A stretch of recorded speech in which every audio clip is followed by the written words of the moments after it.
student, welcome to my channel Step 2 Path. I am Pooja, here to teach you business studies. In last video we discussed about principle of management जिसका link description में given है. आज हम उसी topic को थोड़ा और further पढ़ेंगे with the view point of F.W. Taylor's. And here we go. इस वीडियो में हम लोगों ने प्रिंसिपल ऑफ मैनेजमेंट पढ़ा था. इस वीडियो में हम उसको और आगे फर्दर पढ़ेंगे. Principle of management undergo to a various processes, various evaluation. There is one person, F.W. Taylors, who improved managerial concepts, who improved industrial efficiency. He is the first management consultant. So today we studied about the principles which is given by F.W. Taylors, which is preferably known as scientific management. Principle of scientific management, Taylor's scientific management. तो आज हम उसके principles पढ़ेंगे. उसने 4 principles दिए हैं. First is science not rule of thumb. Science not of rule of thumb का मतलब क्या है कि साइंस यूज करते हैं. साइंस कैसे यूज करते हैं?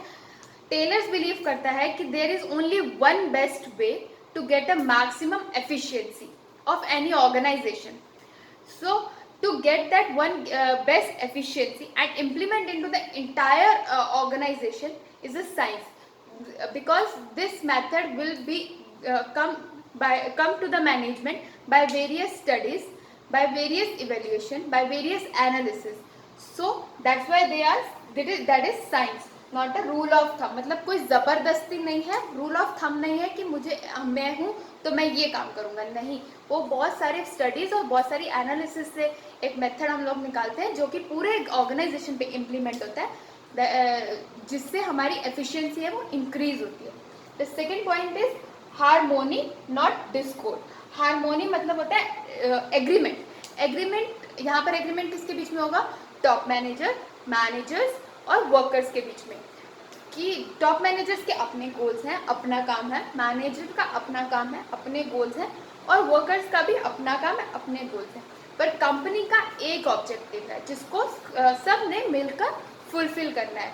अगर ये तीनों आपस में मिल जाएंगे तो ही ऑर्गेनाइजेशन के गोल्स अचीव हो सकते हैं.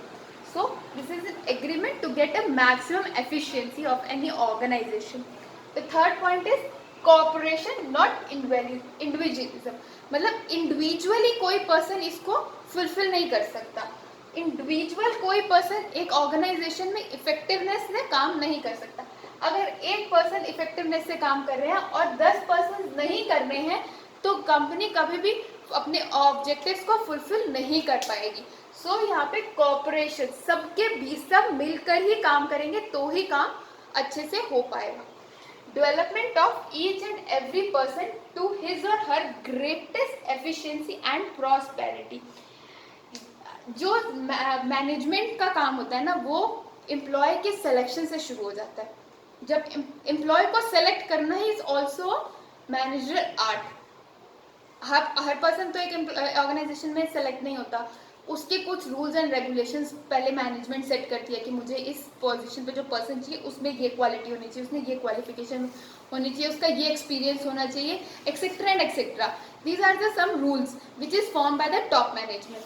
फिर वो एम्प्लॉय जब उसको वो एम्प्लॉय मिल जाता है तो वो उसको ट्रेनिंग के लिए भेजते हैं कि ये इस बंदे में ये ट्रेनिंग होगी तो ही वो ये वाला काम अच्छे से कर पाएगा. सो उसको वो पहले ट्रेनिंग देता है, पहले उससे वो काम करता है. तो और जो पर्सन में क्वालिटी है उस क्वालिटी को के हिसाब से ही वो काम देगा. अगर वो उसकी क्वालिटी के हिसाब से काम देगा तो एफिशिएंसी जो है वो बढ़ जाएगी. और जो मैनेजर एफिशिएंसी कह सकते हैं, ऑर्गेनाइजेशन की गोल्स को अचीव करने के लिए जो इफेक्टिवनेस चाहिए वो कह सकते हैं. तो उनको इंक्रीज करने के लिए पर्सन टू पर्सन, मतलब हर पर्सन को एक उसका वही काम, उसके इंटरेस्ट का काम. जैसे मेरे को इंटरेस्ट तो बिजनेस स्टडीज़ में है, मेरे को बिजनेस मतलब मैनेजमेंट का मेरे पास नॉलेज है. कोई मुझे कहते तुम इकोनॉमिक्स डिपार्टमेंट में चले जाओ तो मैं नहीं जा सकती, क्योंकि मुझे नहीं पता कि इकोनॉमिक्स में क्या, मतलब ये पॉलिटिक्स फैक्टर पड़ेगा तो पूरे देश की इकोनॉमी में क्या फ़र्क पड़ेगा, या कोई और रूल इम्प्लीमेंट हो जाएगा तो कैसे इम्प्लीमेंट, मुझे नहीं पता, क्योंकि मुझे इकोनॉमिक्स का कुछ नहीं आता, मेरा इंटरेस्ट क्या है ये। तो जिसका जो इंटरेस्ट होता है उसको उसी पोजीशन पे उसी डिपार्टमेंट में वही रोल देना भी एक मैनेजमेंट आर्ट होती है। तो वो भी एक साइंटिफिक वे से हम लोग पर्सन से जान सकते हैं कि वो उसको एनालाइज करके कि उस वो पर्सन किस में फुलफिल है। सो उस हर एक पर्सन की एफिशिएंसी अगर इंक्रीज हो जाएगी अगर उस वो अपने इंटरेस्ट का काम करना शुरू कर देगा, और हर पर्सन की अगर एफिशिएंसी इंक्रीज होती जाएगी तो क्या होगा, इन लास्ट मैनेजर की एफिशिएंसी इंक्रीज होगी, जिससे ऑर्गेनाइजेशन की एफिशिएंसी इंक्रीज होगी to achieve any goal. Next topic is techniques of scientific management. जो एफ.डब्ल्यू. टेलर्स थे उसने कुछ टेक्निक्स दी थी, इसको मैनेजमेंट को इम्प्लीमेंट अगर करते हैं हम लोग उस अपने ऑर्गेनाइजेशन में तो हमारी एफिशिएंसी इंक्रीज होगी। तो first point is functional foremanship. तो इसमें हम लोग कुछ लोगों की डिसीजंस के बारे में देखेंगे कि लोग हमारी हायरार्की कैसी होती है और हमें कहाँ पर कौन सी चीज़ों को इम्प्लीमेंट करते हैं मैनेजर्स। तो पहले है फैक्ट्री मैनेजर। फैक्ट्री मैनेजर कौन होता है, ओनर होता है, owner of the factory is factory manager. Last में होता है वर्कमैन, जो एक्चुअली में वर्क कर रहा होता है। सो ये सबसे ऊपर हो गया फैक्ट्री मैनेजर जो ओनर है, और सबसे नीचे हो गया वर्कमैन जो एक्चुअली में काम कर रहा है। उसके अंडर ये लोग होते हैं जो मैनेजमेंट के डिसीजंस लेते हैं, जिसके डिसीजन से मैनेजमेंट में इफेक्ट पड़ता है, जिसके डिसीजन से पूरे ऑर्गेनाइजेशन में इफेक्ट पड़ता है, जो हमारे ऑर्गेनाइजेशन के गोल्स अचीव करने कब करेंगे, कैसे करेंगे, और उसका जो पाथ है वो सब ये वाले लोगों से इफेक्ट करता है।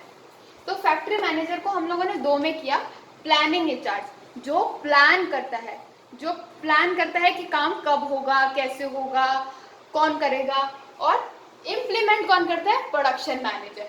अब इनके अंडर भी कुछ लोग होते हैं। प्लानिंग ये इंचार्ज है, इसके under instruction card clerk. Instruction card clerk में वो होता है जो इंस्ट्रक्शंस देता है कि काम ऐसे होगा, काम ऐसे होगा, इस मशीनरी में ये काम होगा, इस काम के बाद ये काम होगा। ये इंस्ट्रक्शन कौन देता है, इंस्ट्रक्शन कार्ड क्लर्क। उसके बाद आता है रूट क्लर्क। अब ये काम कैसे होगा इंस्ट्रक्शन ने दिया, रूट काम का वे, मतलब फॉर एग्जाम्पल अगर मेरे को ये मार्कर बनाना है तो पहले ये मार्कर का रिफिल बनेगा जो इसके अंदर है, उस रिफिल के बाहर की बॉडी बनेगी, उसके बाद ये कैप बनेगी, फिर इन सबको हम लोग प्रोसेस करके एक मार्कर बनाएंगे, फिर हम इसके ऊपर रैपर चढ़ाएंगे, ये हमारी पैकेजिंग हो जाएगी। ये एक प्रोसेस है। ये प्रोसेस कौन डिसाइड करते हैं, रूट क्लर्क, ये रूट हो जाता है।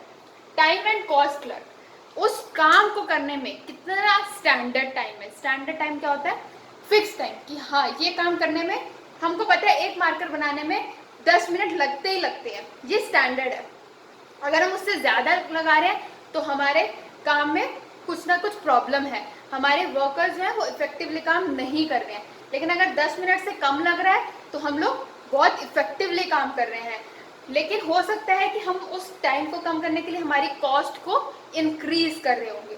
तो सिर्फ एक पॉइंट ऐसा होता है जहाँ पर हमारा टाइम भी मिनिमाइज होता है और हमारी कॉस्ट भी मिनिमाइज होती है।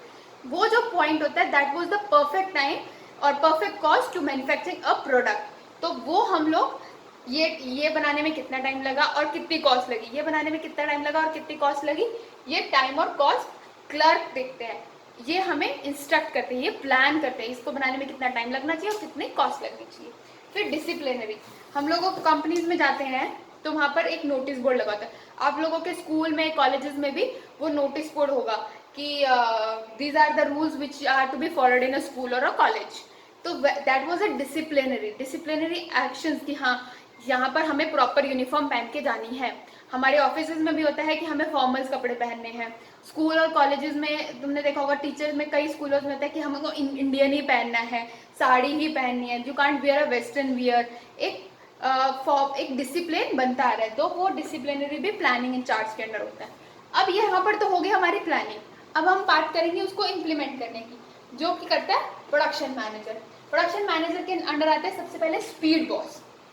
स्पीड बॉस में क्या होता है कि जो प्रोडक्ट मैन्युफैक्चर कर रहे हैं जो भी प्रोडक्ट मैन्युफैक्चर हो रहा है वो एक्यूरेटली मैन्युफैक्चर हो और जल्दी, जितना जल्दी हो सके वो मैन्युफैक्चर हो और हमारी कॉस्ट भी कम लगे, मतलब टाइम भी कम लगे, कॉस्ट भी कम लगे, इफेक्टिवली और एफिशिएंटली पूरा काम हो जाए। ये कौन देखता है? Speed box. गैंग बॉक्स में, गैंग बॉक्स क्या देखता है? वो देखता है कि जितने भी लोग काम कर रहे हैं वो सब इकट्ठे होकर काम करें। अब जैसे मैं काम कर रही हूँ और मेरे साथ एक पर्सन और काम कर रहा है, हम दो लोग एक काम कर रहे हैं, मैंने मैन्युफैक्चर कर दिया, उसने पैकेजिंग करनी है। अगर मैं मैन्युफैक्चरिंग करने में देर करूँगी तो पैकेजिंग करने वाला भी टाइम फ्री हो जाएगा थोड़े टाइम के लिए। अगर मैं एक दिन में जो प्रोडक्ट बना रही हूँ अगर मैं 2 दिन में बनाऊंगी तो मेरे काम के साथ साथ पैकिंग वाले पर्सन पे भी इफेक्ट पड़ेगा। और सेम अगर मैं तो अच्छे से काम कर रही हूँ लेकिन पैकेजिंग वाला बंदा बहुत लेट कर रहा है तो हमारे ऑर्गेनाइजेशन पे इफेक्ट पड़ेगा। सो सबको मिलकर काम करना है, not only human resource, material को भी, मतलब मशीनरीज भी, जैसे एक मशीन में जो काम हुआ फिर उसके बाद वो दूसरी मशीन में काम होगा, फिर तीसरी मशीन में काम होगा, तो सबको मर्ज करके रखना, सबको इकट्ठे करके रखना गैंग बॉस का काम होता है। उसके बाद आता है रिपेयर बॉस। जो भी मशीन और टूल्स यूज हो रहे हैं हमारे प्रोडक्शन के लिए उसको टाइम टू टाइम उसको रिपेयर देना, उसको मेंटेन करना, जो भी मेंटेनेंस रिक्वायरमेंट होती है कि वो ढंग से काम हो रहा है कि नहीं हो रहा है, कोई मशीनरी काम अगर ढंग से नहीं दे रही है, इफेक्टिवली काम नहीं कर रही है तो वो रिपेयर बॉस देखता है। फिर होता है इंस्पेक्टर। इंस्पेक्टर क्या देखता है कि वो क्वालिटी ऑफ द प्रोडक्ट देखता है। अब अगर आप देखोगे 10 पेन बने या फिर आप ब्रेड खाते हो, आप डेली एक ही ब्रांड की एक रेट वाली ब्रेड खाते हो तो आप देखोगे उसका जो टेस्ट है ना वो कॉन्टिन्यूसली सिमिलर आएगा, डिफरेंट नहीं होता है उसका टेस्ट। ये नहीं है कि आज वो मीठी लग रही है कल वो नमकीन होगी, नहीं होता ना ऐसा। तो वो एक क्वालिटी एक चीज को मेंटेन करके रखते हैं, वो मेंटेनेंस का काम किसका? इंस्पेक्टर। सेकंड पॉइंट है standardisation and simplification of work. जो भी वर्क है उसको पहले स्टैंडर्डाइज करते हैं। स्टैंडर्डाइज मतलब उसको उसकी गाइडलाइंस को फिक्स कर देते हैं जिससे हमारी मैनेजमेंट इफेक्टिव हो जाती है। हम एक चीज़ को स्टैंडर्ड कर देते हैं, हाँ ये हमारा जैसे सिलेबस है, मेरा सिलेबस इतना ही है, मेरा जो एग्जाम पेपर आएगा वो इतने में से ही आएगा, ये फिक्स्ड होगी। वैसे स्टैंडर्ड होते हैं फिक्स कि हम लोगों का इतना काम करना है, हम लोगों को इतनी प्रोडक्ट मैन्युफैक्चर करने हैं, ये स्टैंडर्ड है, ये नॉर्मल चीज़ है। एक दिन में 15 product banana is not a big deal. 15 से ज़्यादा बनेंगे, अगर कम बनेंगे तो मतलब आपके वर्कर्स, आपके मटेरियल, आपका मैन अच्छे से एफिशिएंटली वर्क नहीं कर रहा। तो ये हमारे स्टैंडर्डाइजेशन होते हैं। अब स्टैंडर्डाइजेशन के कुछ ऑब्जेक्टिव होते हैं। सबसे पहले ये हेल्प करता है रिड्यूस, क्या रिड्यूस करने में? अ गिवन लाइन और a product to fix type size and a characteristics. कोई भी प्रोडक्ट को एक फिक्स टाइप, ये इसी टाइप में बनेगा, इसी साइज में बनेगा और इसकी यही कैरेक्टरिस्टिक्स होंगी। मतलब ये मार्कर जो हम लोगों ने मैन्युफैक्चर किया ये गोल ही बनेगा, ये हमारी फिक्स टाइप है, गोल ही बनेगा, इसको हम स्क्वायर नहीं बनाएंगे, ये नहीं तो हमारा कैरेक्टर इसका चेंज हो जाएगा। जिसका साइज इतना ही रहेगा, मैं कभी इतना कभी इतना कभी इतना नहीं बनाऊंगी, अब हम इसको सेम साइज का बनाएंगे तो इसकी सेम कैरेक्टरिस्टिक्स इसकी सेम रहेंगी। ये हमारा रेड कलर का चल रहा है तो ये रेड में ही चलेगा। हम जो और अपने 10 प्रोडक्ट बनाएंगे वो रेड में बनाएंगे, फिर दूसरे 10 प्रोडक्ट ब्लैक में बनाएंगे, फिर दूसरे तीसरे 10 प्रोडक्ट ब्लू में बनाएंगे। हम लोगों ने उनकी कैरेक्टरिस्टिक्स फिक्स कर दी हैं। सो फिक्स कर, जब हम कैरेक्टरिस्टिक्स को, हम उसके साइज को, उसके टाइप को फिक्स कर देते हैं, उससे हम लोगों को हम जो हमारा स्टैंडर्डाइजेशन हो जाता है। To establish interchangeability of manufactured parts and product. हम इस यहाँ पर क्या इस्टेब्लिश करते हैं? मैन्युफैक्चर जो पार्ट्स और प्रोडक्ट्स जो हम मैन्युफैक्चर कर रहे हैं उसको एक स्टैंडर्डाइजेशन के साथ इस्टेब्लिश करते हैं। मतलब जैसे मैंने अभी एग्जांपल लिया कि एक दिन में 15 प्रोडक्ट्स तो हम बना ही सकते हैं। जैसे मैंने कहा कि एक मार्केट के 1000 पीसेस में हम एक दिन में बना सकते हैं, वो हमने एक स्टैंडर्ड फिक्स कर दिया। अब इससे ज़्यादा अगर बनाते हैं तो इट्स गुड फॉर अस, अगर इससे कम बनाते हैं तो इट मीन्स हमारे वर्कर और हमारी मशीन इफेक्टिवली वर्क नहीं कर रही है, तो हमें कम से कम 1000 पीसेस तो बनाने ही बनाने। तो ये हमने स्टैंडर्ड कर दिया। तो establish standard of excellence and quality in material. जो मटेरियल हम इसमें यूज़ करेंगे वो एक तरह का ही मटेरियल रहना चाहिए। हमने 1000 प्रोडक्ट्स बनाए, उसके बाद हमारा रॉ मटेरियल अगर फिनिश हो गया, हम लोगों ने और रॉ मटेरियल मंगवाया, तो वो भी सेम क्वालिटी का रॉ मटेरियल बनाएंगे और प्रोसेस करते हुए उसी सेम क्वालिटी को मेंटेन करके रखेंगे, ताकि हमारे जो स्टैंडर्ड है जो हमारा वो मेंटेन रहे। तो establish standard of performance of man and machinery. एक पर्सन कितना काम कर सकता है ये हम देखकर, और एक मशीन कितना प्रोड्यूस कर सकती है। फॉर एग्जाम्पल एक मशीन 4 घंटा कॉन्टिन्यूसली काम कर सकती है, उसके बाद उसको 1 घंटे का ब्रेक चाहिए। अगर मैं उसमें और 5वां घंटा काम करने लगूंगी तो हमारी जो एफिशिएंसी है वो ऑटोमेटिकली रिड्यूस हो जाएगी। ऐसे ही एक पर्सन, अब आप अपने आप को लेकर सोचो, आप एक दिन में 8 घंटे 9 घंटे लगातार काम करे जा रहे हो, 10 घंटे 11 घंटे जब हो जाएंगे तो आपकी एफिशिएंसी लो होनी शुरू हो जाएगी। तो इसलिए हमने देखना होता है कि एक पर्सन कितना काम कर सकता है, एक मशीन कितनी काम कर सकती है, उसके हिसाब से हम एक स्टैंडर्ड को फिक्स कर देते हैं कि हाँ ये पर्सन कम से कम इतना काम तो कर सकता है, इतना करेगा, और एक मशीन इतना काम कर सकती है वो इतना करेगी, इससे ज़्यादा करेगी, इससे कम नहीं करेगी, वो हमारी एफिशिएंसी मेंटेन हो जाती है। तो हम उसके भी स्टैंडर्ड्स मैन्युफैक्चर करते हैं। और यहाँ पर हमने सिंप्लीफिकेशन के बारे में भी पढ़ा था। सिंप्लीफिकेशन में क्या होता है कि उस काम को सिंपल वे में करती है। जब हम लोग कोई डिसीजन लेते हैं तो उस काम को सिंपल वे में करेंगे, ताकि हमारी जो कॉस्ट है वो कम से कम आए, लेबर जो काम कर रही है वो उसमें जो प्रेशर है वो कम से कम पड़े, और जो क्वालिटी है वो मेंटेन रहे, और हमें एफिशिएंटली काम कर सके। Third point is method study. There is one method which is implemented in the organization for effective work production। कोई भी जॉब को करने के लिए, कोई भी टास्क को करने के लिए, कोई भी काम को करने के लिए एक पर्टिकुलर मेथड जो इफेक्टिव होता है उस काम को करने के लिए, वो मेथड को हम स्टडी करते हैं। That was a method study. Motion study.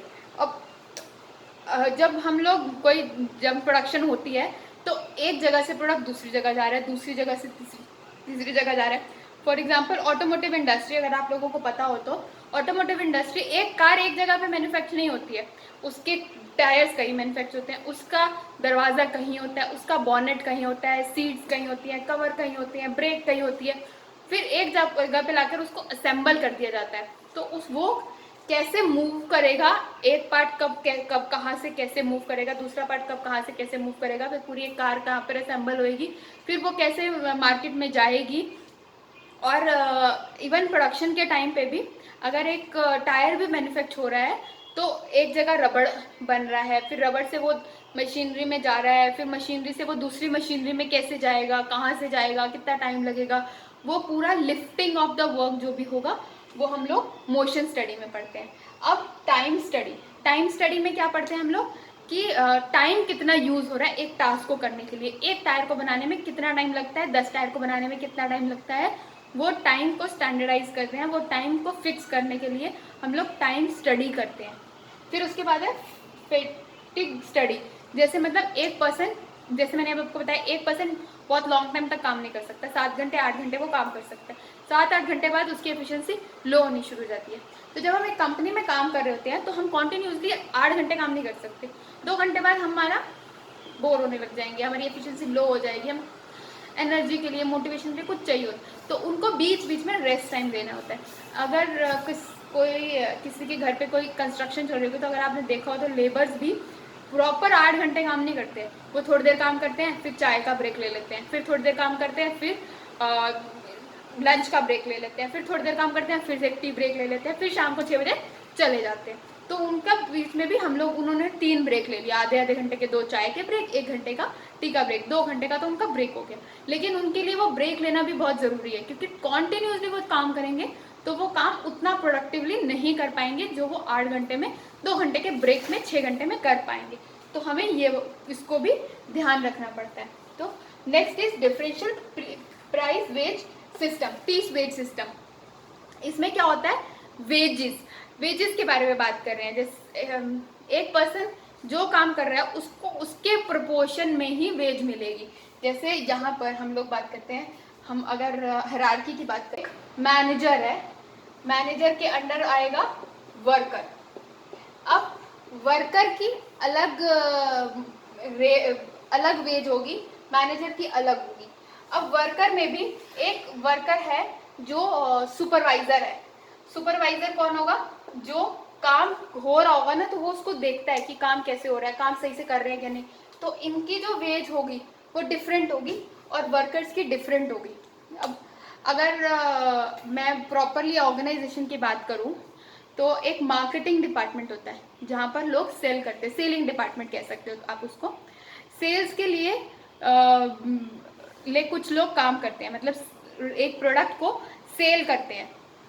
और जब वो सेल करते हैं तो जैसे एक प्रोडक्ट को सेल किया और 10 प्रोडक्ट को सेल किया, एक पर्सन ने एक प्रोडक्ट सेल किया, एक पर्सन ने 10 प्रोडक्ट सेल किया, तो जिसने 10 प्रोडक्ट सेल किया उसकी एफिशिएंसी इंक्रीज हो जाएगी। जब 10 प्रोडक्ट जो बंदा सेल कर रहा है उसको अलग, उसको एक्स्ट्रा जो उसने सेल किया उसकी इंसेंटिव्स मिलते हैं।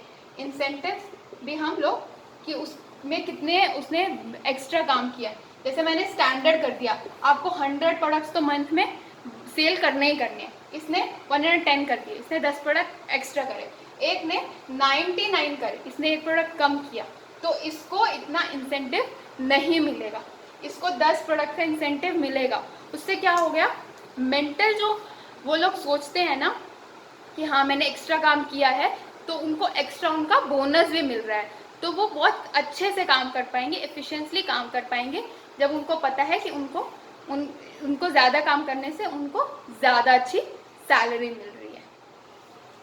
Thank you student for watching my video. I hope you will understand the concept of FW Taylor's, उसकी टेक्निक्स आप लोगों को समझ में आई होंगी। If you like the video, please press like, comment and share to other students as well. Don't forget to subscribe and press the bell icon. Thank you.